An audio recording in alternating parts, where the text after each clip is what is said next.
Hey, Denver Mayor Michael Hancock here. It's now time for Friday Mail with the Mayor. Hey, and I got to tell you, I'm so excited today. We have our great governor, the Honorable Jared Polis, to join us today.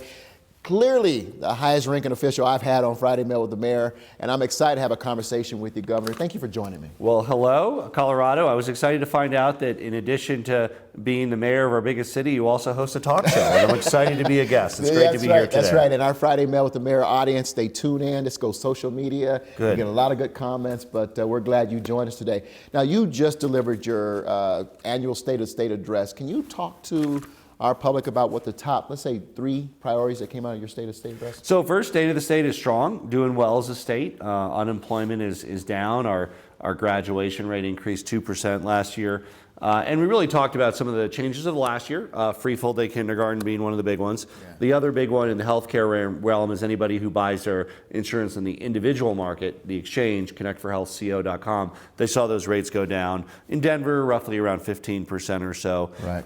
And obviously, we also talked about the work ahead, right? Around more preschool opportunities. Denver leads the way with Denver preschool program. How do we make that more of a full day? How do we augment that funding? And of course, continuing to work to save people money on health care. Yeah, and thank you for all those initiatives, because healthcare, as you know, can be devastating to families out there. And your preschool initiative, which we both agree is the foundation for make sure kids are ready to hit the ground running. Can you talk a little bit about your full day kindergarten initiative, which I'm fully supportive of? How do you think it will impact families? So this was a big deal for Denver for 2 reasons. One is there were many Denver residents who had to pay, I think it was about $270 a month in Denver. There was a little bit of a sliding scale. Some might have paid a little less for full day kindergarten. Half day was free. Now in every Denver elementary school, kindergarten is free. Right. And what it also allowed, it also helped DPS meet those teacher raises that they wanted to do. So they were able to, for some of the families that they were, because they couldn't afford the $270, DPS very generously was paying for full day kindergarten. Now that the state is, they were able to use that money. And I think Denver teachers got a 13% raise, which I don't know if that can be kept up, but it's certainly great for 1 year. I mean, that's really historic, a 13% raise. Yeah, we are, average. It's average. So, I mean, they didn't all get that, but that's the average. The average. We talked a lot about that during the strike, and how we both agree that how important it was for our teachers to get paid. And we recognize how underpaid they were and had been. And it's a big jump, but we still have a ways to go to make sure our teachers are made whole. We do, and I just wanted to draw that connection with funding kindergarten helped Denver do that. They wouldn't have been able to do that 13% without kindergarten being funded. Now we're working on expanding preschool. Preschool is more than just DPS. There's also community providers and many others who do preschool. In many ways, we're modeling a lot of what we're working on statewide after Denver preschool program, which really leads the state. Not enough hours, doesn't reach enough people, but anything we do statewide will build on that, right? It'll just stack with that to help be more of a complete day for preschoolers. This might be a great opportunity to talk about what the underlying premise is for why preschool is so important. Yeah.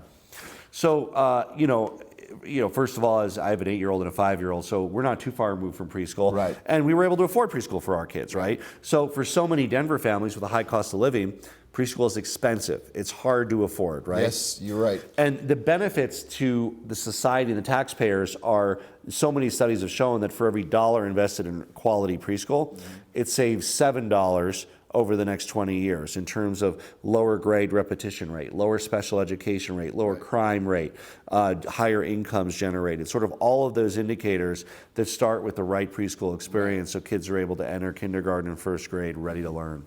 Ready to learn, and that's so important, because if they're ready to learn in kindergarten, when they hit kindergarten, they're more likely to read at grade level by 3rd grade, and exponentially more likely to graduate on time. Yeah, and that also affects some of these equity gaps that we have in education. So English language learners, right, start that English language acquisition earlier, right, in preschool. So by the time they're in kindergarten, they're already, people from minority communities, low-income communities. This is really a way of preventing those gaps that we see later on, and we try to address in middle school and high school, but preventing them from occurring in the first place is the most successful intervention. Absolutely. Now, Governor, I heard just a little rumor that you are a big sci-fi fan. I love sci-fi, absolutely. Really? Talk to us a little bit about that, and tell us what your favorite sci-fi books or movies. Well, I read vociferously. I'll just say that we just observed what would have been the 100th birthday of Isaac Asimov, one of the all-time greats. Loved his Foundation series. But I'd say for movies, of course, it was a lot of fun with our 8-year-old to watch Star Wars all the way through 4, 5, 6, 1, 2, 3. 7, 8, and then we went to the theaters and we watched 9. It You're was really a horror exciting fan, aren't you? Oh, it was great to relive all that with our son, and of course Star Trek and so many great series that it's fun to now relive with our kids. Both Marlon and I really enjoy watching science fiction. Star Trek. Now, I know I see you all the time. You have these tennis shoes on, and these are some Colorado tennis shoes. We're running out of time, but tell the public about your tennis shoes. So these are, they have, of course, bear our Colorado colors. They're made by Ultra, which is a Colorado company, a part of VF Corporation. So it's a double whammy. Not only is it our proudly displaying our state colors, but it's also the company that makes these. Ultra is in Colorado. I think people can find these online to buy. And they're good. They're good running shoes. I don't really run in them. I just wear them around. Well, you run around the I state. run between my appointments. I'm just always right. running from one part of the capital to Walsenburg, to Julesburg, to Grand Junction, sometimes Denver, where we are now. That's where we are right Absolutely. now. And they're functional, right? No matter what you're doing, right? They're terrific. Governor, thank you for joining us. Thank you, Mayor. Great job, and I've been honored to work with you and look forward to continue to work with you. Likewise. Thanks, All Mayor. right, listen, Denver, this is MLK weekend. We want to encourage everyone to get out there and participate in all the events that are taking place. And of course, we have the 35th annual parade taking place in Denver this Monday. Come on out at 8:30 a.m. We're going to be doing the Huddle with Hancock, where we have some hot chocolate, coffee, donuts, and we'll get ready to step off and do that great march. I'll be joining you as well, Denver, for the MLK parade. Should be a lot Absolutely. Should be great. Very important celebration for us. Dr. King would have been 91 years old this year. I have something to recommend people watch. I just watched Whoopi Goldberg. She did this a few years ago. She did a great special on Moms Mabley. Do you know Moms Mabley? The comedian. Yeah, who I hadn't heard of till I saw they had Wanda Sykes play her in Miss Maisel, a show that we watched. So then we looked up Moms Mabley.